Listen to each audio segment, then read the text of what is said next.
kaya ang gustong gawin ng ating pinuno ngayon? Siyempre, mga magdanako tayo. Siguradong may bagong trabaho. Ano kaya ang pagkakabalahan natin? Malamang isang laro. Balita ko ito rin pinakamapangalid na laro sa buong mundo. Pero isa lamang laro yun, hindi ba? Maintindihan natin yan kapag dumating na tayo doon. Ang lahat doon, nanakawin natin ang mga kayamanan sa magaganap na subastahan. Sigurado ka ba dyan, Pinuno? Baka makabangga natin ang lahat ng sama sa buong mundo dahil sa iniisip mo. Natatakot ka ba? Hindi ako makapaghintay. Ipag-utos mo lang! Walang problema. Sige.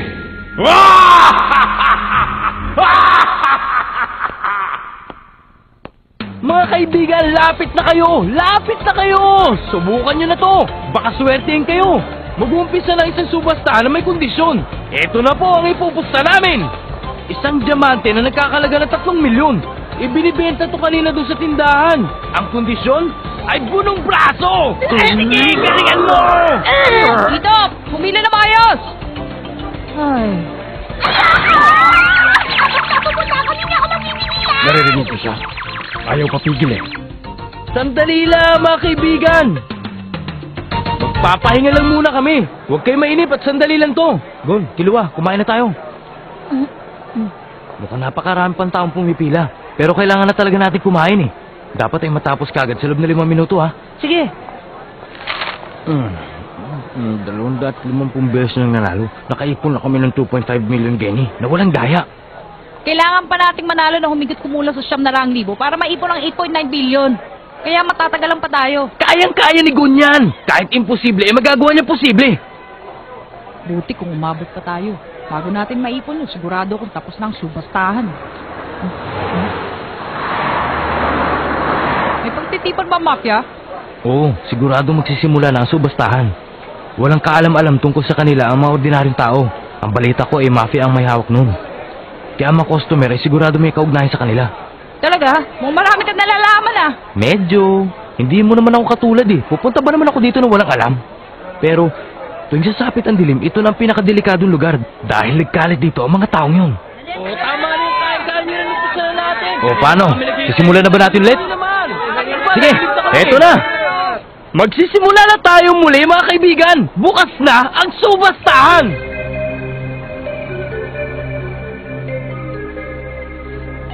Sa mga oras na ito ay natutulog na siya, kaya nakapagpahinga na kami. Napagod yata kanina. Sa sobrang kalikutan at kaiiyak. Pero ang hindi ko pang masasagot ngayon ay kung anong mangyayari mamaya kapag nagising na siya. Siguradong may bibigay namin sa kanyang bagay na gusto niyang makuha. Gusto niyang makatawad mag-isa sa magaganap na subastahan. Pag nagising siya at hindi nakadalo sa okasyon, hindi ko alam kung anong kanyang mararamdaman. Ganun pala Ayusin ko ang lahat at pupunta na ako sa syudad. Kailangan mo makuha ang unang bagay. Ang mami ng Reyna para mapasaya natin si Leon. Naiintindihan mo ba? Oo.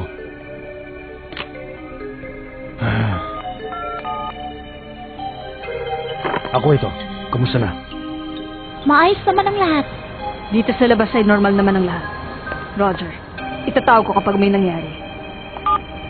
Mahigpit ang ginagawa nilang pagbabantay. Wala silang ibang pinahihintulutang makalapit sa loob ng 500 metro, kundi ang mga tagapagbantay lamang na inupahan ng komunidad. Kung hindi nila gagawin yon, mapapalibutan sila ng mga taong halangang kaluluwa. Para na rin nilang tinanggap ang mga krimen na magaganap dito. Tama ka.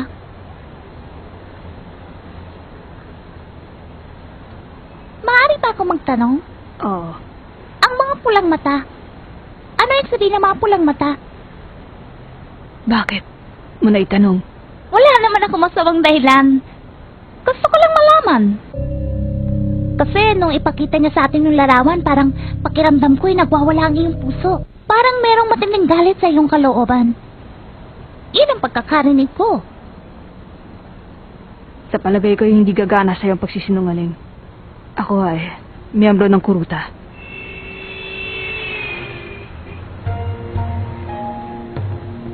Asul ang kulay ng aming mata. Bigla itong namumula pag napukaw ang aming emosyon.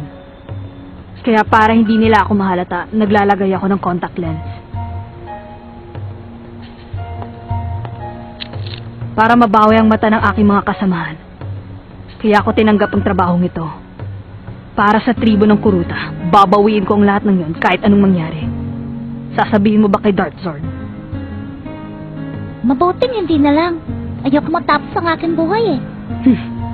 Pati ba yon kaya mo rin sabihin? Hindi sinungaling ang tibok ng puso. Nung simulan mo magsalita, ang tonong narinig ko ay masyadong kalmado, kaya lang masyado rin malamig. Yun ang tono ng isang taong handang ibuwis ang lahat para matupad lamang ang kanyang misyon. Wala kang balak na masama sa akin, pero pag nagkamali ako, katapusan ko na. Ikaw, bakit mo tinanggap ang trabaho ito? Bakit mo natanong? Wala naman, gusto ko lang. Ayos kung masabihin ko sa'yo? Paano ka magsinungaling ako? Malalaman ko yan sa iyong mga mata. Isa rin ako professional na hunter. Ang tawag nila sa katulad ko ay music hunter. Ang hinahanap ko ay nota ng musika. Hindi ka nagsisinungaling pero may itinatago ka ayon sa mga mata mo. Hindi naman nalalayo sa tamang ginawa mong paghula eh. Ang tunay kong hinahanap ay ang Sonata ng Kadiliman.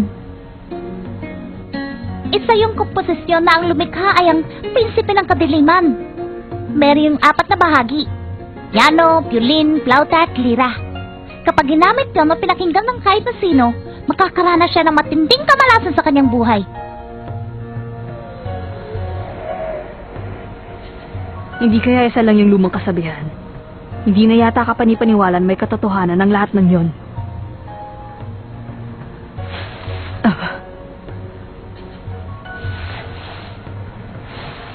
Ang narinig ko pa lamang ay ang tono na gawa ng flauta. Unang bahagi pa lamang, nagkaganito na ako. Pasensya ka na ha, wala akong dalang lumang larawan. Yung kaibigan ko tumugtog nun, biglang binawian ng buhay. Nagkaganito ang buo niyang katawan. Ang nagturo sa kanya dating kakilala na ang sabi huwag niyang tutugtugin. Pero ewan ko pa, isang araw nagkatuwaan kami, nakainom kami, at doon ko natutunan ang kakayahang ito. Pero gusto kong maibalik sa dating aking katawan, kahit anong paraan. Ayoko na sanang may sumunod pa sa nangyari sa akin ito. Kaya pilit ko yung hahanapin at wawasakin para mawala na. Kaya ako tinanggap ang trabahong ito, baka kakilala ng halimaw na yan yung isa pang halimaw na hinahanap ko. Pareho lang tayo, diba? Huh? O siya, ituloy na natin ang trabaho. Magsisimula ng subastahan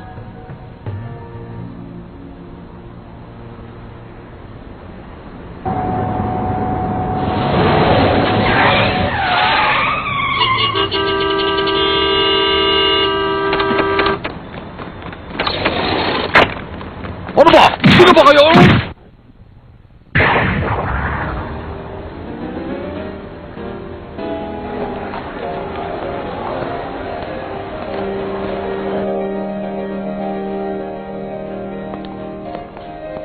Nakakatuwa ang mga bisita. Lahat sila ay mula sa kilalang pamilya. At ang karamihan pa sa kanila ay mga boss. Nagulat nga ako. Bakit? Isa itong subastahan, hindi ba? Pwede naman sila magpadala na lang ng tauhan. Maaari din nila ipakita kung gaano sila kayaman. Habang tumataas ang ginagawang pagtawad, 5% naman ang mapupunta sa komunidad bilang komisyon. Sa madaling salita, karangalan ito para sa kanila. Maganda itong oportunidad para may pagmalaki sa buong mundo ang kayamanan ng kanilang buong pamilya. Kaya naman masyadong maingat ang mga nakapalibot na mafia. Nabalitaan ko rin na ang ibang pamilya ay bumagsak ang kabuhayan dahil sa kayabangan at walang tigil ng pakikipagkompetensya sa mga katulad nila. Talaga, baka ang boss natin ang isa sa mga sinasabi mo. Ang sabi niya ay baliwala sa kanyang pera. Ano bang nangyayari dito? Anong problema, Iwarenko? Rotisserie, Trink, Remy, Echko, at yung iba pa sa linyang yon, wala pang nagpapakitang konektado sa kanila. Ano sabi mo? Hindi ba regular sila sa ganitong subastahan? Tama ka dyan. Ang koneksyon ng 4 na pamilyang yon ay pare-pareho silang kliyente sa panghuhulang ginagawa ng ating boss. Ganun pala. Ang katotohanan sa naging butas ang panghuhula ng ating bossing. Ibig sabihin, seryoso na talaga to. Basta ipagpapatuloy natin ang ating trabaho kahit na sino pa at kahit kailan umatake ang ating mga kalaban. Yun lang ang dapat nating isipin sa ngayon. Sa lihim na subastahan ay tataas ang lahat ng presyo. Ito na rin mananahimik ang iyong buhay. Huwag kang bababa sa hagdan ang hindi tumataas. Huwag ka rin lalaban ng paramihan ng bilang. Baka mabigo ka lang.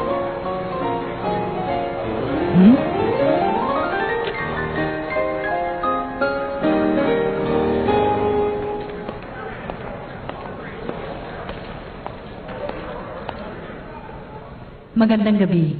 Mabuti naman at nakarating kayo sa okasyon na to. Paano? Siguro hindi na natin kailangan pagpatuloy pa ang kalokohan ito. Dahil ihahatid na namin kayo sa libingan!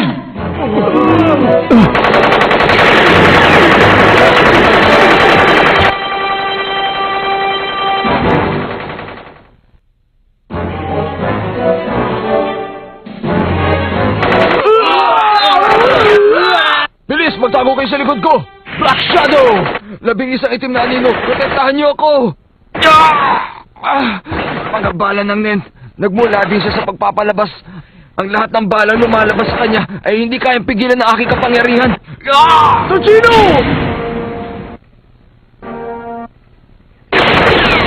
Lumabas na kayo! Bilis! Sabihin niyo sa kanila!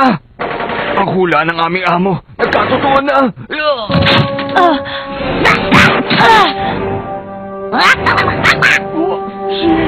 Tawagan mo ang ating pinuno!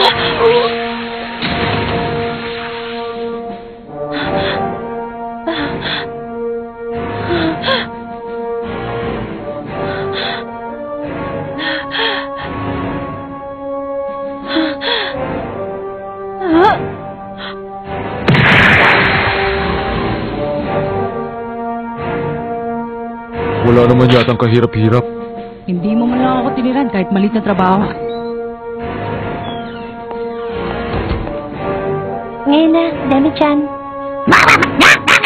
Higupin mo ang lahat ng dumi sa silid na ito. Ang lahat ng katawan, pati na rin mga upuan.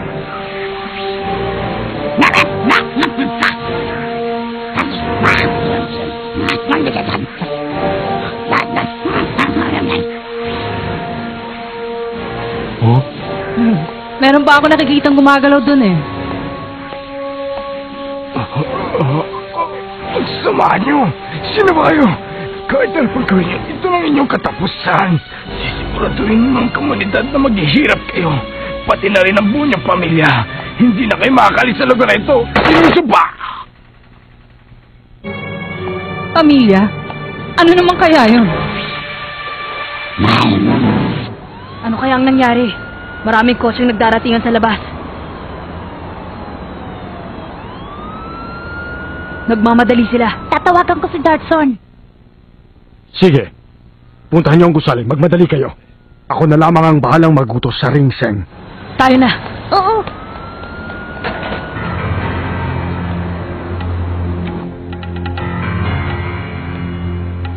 Kahit isang tao? Wala na. Tama. Wala nang lahat ng gwardya. Pati na rin ang mga bisita. Ang pati mga bisita sa loob ng gusali ay naglahong lahat. Ang ibang tauhan ng bawat pamilya pumasok na rin dito. Nagkakagulo na silang lahat. Baka nag-iwan ng palatandaan si Tocino at ang kanyang mga kasama. Hanapin niyo yon. Bilisan niyo.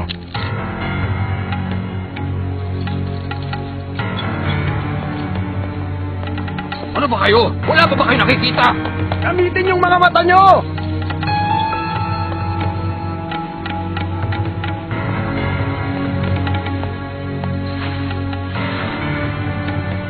Ito ay... Ah! Kay Buwaldo yan! Ganun ba? Hindi ako makapaniwala ang mga taong may ganong kakayan ay natalo nila kaagad. Ngayon, sigurado na akong wala nang ibang natitirang buhay dyan. Maghintay lang kayo dyan hanggang sa makita natin ang gagawin ng komunidad. Mamaya ko nasasabihin ang gagawin nyo.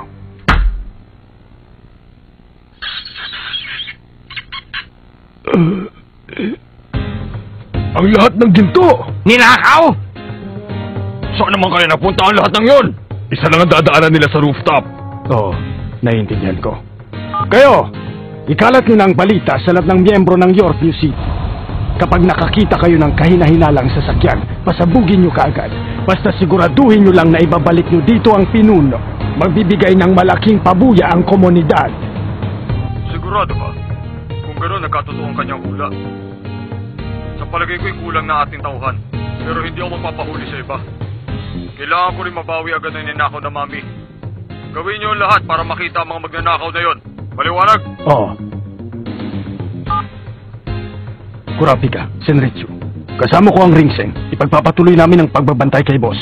Sumama na kayo kay Skuwara. Pumunta kayo sa krus na daan sa may Central Square. Hanapin niyo ang mga magnanakaw. Wala nang iba nating kasamahan. Hindi talaga ako makapaniwala sa nangyari. Pero ngayon, Ganun din ako. masyadong malakas ang kapangyarihan ng kanilang men at mahusay na magnanakaw. Kahit ang matinik at malakas na puwersa ng mafia ay wala ring nagawa laban sa kanilang kasamaan. Isang grupo lamang ang nasisiguro kung makakagawa ng ganito. Ang Spider! Nandito sila sa York New City!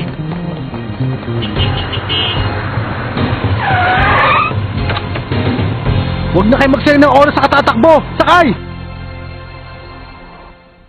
Walang laman ng vault? Oo. Kahit isang piraso ay wala kami nakita doon sa loob. Sabi ng subastador na nakausap namin, inilipat daw nilang lahat ng kayamanan sa ibang lugar makalipas ang isang oras para makasiguro na ligtas sa mga magnanakaw. Para yatang alam na nilang mangyayari ang ganito. Talaga? Masyado namang madali nilang nalaman. May nangahas. Sino kayo sa kanila? Walang ganon sa ating grupo. Tsaka para sa akin, ang ahas ay hindi miyembro ng ating samahan. Kung hindi ako nagkakamali, ang ahas ay matagal lang nawala sa ating mundo. Kaya paano niya mabibenta ang ating grupo sa mga hampas lupang mafia na yan? Anong gantimpalang makukuha niya? Anong ibibigay sa kanya ng mafia para ikanta ang gagawin natin ito? Pera? Kasikatan? Posisyon? Sa tingin mo ba hindi natin kayang ibigay yan sa kanya? At magiging masaya kaya siya pagkatapos nito? Wala nga makakaisip ng gano'n. Sandali lang. May isa pa akong hindi naiintindihan. Kung nagdududa tayong meron nga silang espiya, ibig sabihin mali ang kanilang plano. Kung talagang nakakuha sila ng impormasyon na ang grupo ng Spider ay papunta para kunin ang mga kayamanan, dapat ay hindi lamang ganito ang pag-iingat na ginawa nila. Kung pagbabasehan ko mga kwento nyo, ang ginawang paghahanda ng mafia ay parang walang masamang mangyayari sa araw ng subastahan, kaya hindi sila nakapaghandang mabuti. Meron pang isang tanong sa isip ko. Bakit hindi man lamang nila sinabihan ng kanilang mga bisita o tagapagbantay na inilipat na pala nila ang mga kayamanan? Kung meron man silang nasagap na impormasyon, ay hindi pa rin iyon eksakto. Kaya hindi nila paghandaan ang gagawin natin. Pero kahit nagkaganon, nasisiguro kong meron pa rin tiwala sa impormasyong iyon ng mga pinuno ng mafia community. Hindi ko pa rin maintindihan kung anong klaseng impormasyon, kung saan ito nanggaling at para kanino. Ano na ang gagawin natin ngayon? Tinanong mo ba siya kung saang lugar nila dinala ang mga kayamanan? Oo, kaya lang. Masyado siyang matigas. Hindi niya sinabi sa amin hanggang sa malagutan siya ng hininga. Pinag-aralan ni Faith ang kanyang katawan, kaya nagsasabi siya ng totoo. Siya na yata ang pinakamalas sa tao sa araw nito. Nakakuha ko ng impormasyon tungkol sa tao nakakaalam. Isa siya sa tinatawag nilang Inju. Isang grupo ng mandirigma na pinagmamalaki ng komunidad. Binuo sila ng 10 nakatatandang ulo ng institusyon. 10 nakakatandang ulo ng institusyon? Franklin, ano ba yon? Sila ang pinuno ng mafia community na namamahala sa naganap na subastahan. Ang 10 pamilyang yun ang may hawak sa 10 bahagi sa 6 na kontinente. Ang sinasabi niyang grupo ng Inju ay binubuo ng 10 katao. Nagtitipo ng mga taong yun tuwing magkakaroon ng okasyon na tulad nito para mapag-usapan ang dapat gawin. Talaga? Kung ganon sila palang nakakaalam kung ano mangyayari sa subastahan. Kung ganon, dahil wala din yung sinasabi ninyong pinagmamalaki nilang grupo na Inju, ibig sabihin na hindi rin nila inaasahan na darating ang ating grupo. Tama yun. Gaya ng sinabi mo, mahina ang proteksyon na ginawa nila para sa subastahan. Teka, ano nga palang sasakyan ang ginamit nila para ilipat ang kayamanan? Wala. Basta sinabi niya lang sa akin na isang miyembro ng Inju ang dumating. Ang sukat ng vault ay 25 metro kwadrado. Punong-puno yun para sa subastahan. Pumasok daw sa loob yung lalaki na walang hawak. Lumabas din kagad ng walang bitbit sa kamay. Pero pagtingin niya ay wala ng laman ng vault. Ang tawag sa kanya ay Aul. Ang kapangyarihan ng ninataglay niya ay kapareho ng kay Shizuku. Parang gano'n na nga.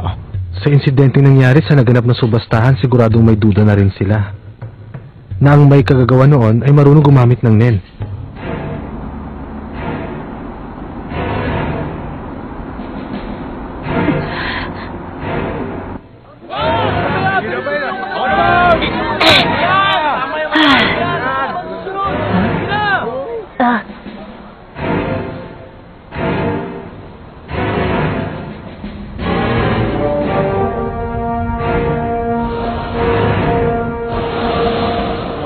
Pinakamagaling na grupo ng mandirigma na tinatawag na ng Inju. Hindi na talaga ako makapaghintay. Pwede ko ba subukan kung gaano sila kalakas?